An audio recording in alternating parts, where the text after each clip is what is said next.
ഒരു online business കഥ. ഡീലേഴ്സിനെ തേടിയുള്ള യാത്രകൾ നമ്മൾ കുഞ്ഞു ബിസിനസ്സുകാർക്ക് പുതുമയൊന്നും അല്ലല്ലോ അല്ലേ? ഇന്ന് ഞാൻ പറയുന്നത് എൻ്റെ ബിസിനസ് കഥയാണ്.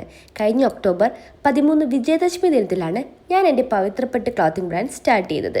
ഈ അമ്പലം നമ്മുടെ ദേശനാഥൻ്റെയാണ് കേട്ടോ. മനസ്സിൽ സങ്കടം വന്നാലും സന്തോഷം വന്നാലും ഞാനിവിടെ എൻ്റെ അയ്യപ്പൻ്റെ അടുത്താണ് വരാറുള്ളത്. ഇത്തവണ വന്ന കാര്യം അവിടെ നേരത്തെ അറിയാം. നേരത്തെ ഞങ്ങളൊന്ന് ഡീലിങ്സ് നടത്തിയായിരുന്നു. കഴിഞ്ഞ വർഷം നമ്മുടെ ക്ലോത്തിങ് ബ്രാൻഡ് തുടങ്ങിയ അതേ ഡേറ്റിൽ ഈ വർഷം ഒക്ടോബർ 13 നമ്മളൊരു ജ്വല്ലറി ബ്രാൻഡൂടെ സ്റ്റാർട്ട് ചെയ്യുകയാണ്. പവിത്രം ബൈ അമൃത. ഇനി ഇഷ്ടപ്പെട്ട ഡ്രസ്സിനൊപ്പം ഇഷ്ടപ്പെട്ട ജ്വല്ലറിയും ഇവിടെ നിന്ന് തന്നെ സ്വന്തമാക്കാം കേട്ടോ. ശരിക്കും ഒരു മിഡിൽ ക്ലാസ് ഫാമിലിയിൽ വളർന്ന എനിക്ക് ഇങ്ങനെ ഒരു ക്ലോത്തിങ് ബ്രാൻഡും ബിസിനസ്സും ഒക്കെ സെറ്റാവോ എന്ന് ആദ്യം ഒരു സംശയം ഉണ്ടായിരുന്നു.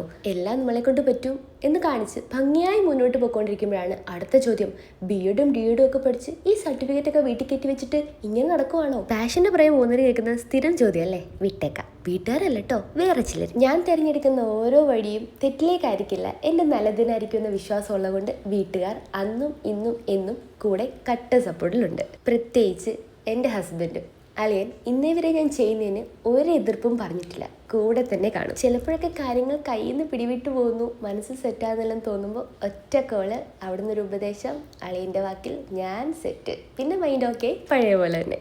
പിന്നെ എടുത്തു പറയേണ്ട ഒന്നാണ്, നിങ്ങൾ ഓരോരുത്തരും ഇതുവരെ കൂടെ നിന്ന പോലെ ഇനിയും കാണുമെന്ന് ഞാൻ വിശ്വസിക്കുന്നു. അപ്പോൾ അടുത്ത വീഡിയോയിൽ ഇതുപോലെ കുഞ്ഞു ബിസിനസ്സുകാർക്ക് ഹോൾസെയിൽ ഡീലേഴ്സിനെ പറ്റിയും പ്രൊഡക്റ്റ് പർച്ചേസിനെ പറ്റിയും ഒരു വീഡിയോ ചെയ്യാം. അതുവരെ കാത്തിരിക്കണേ. നന്ദി.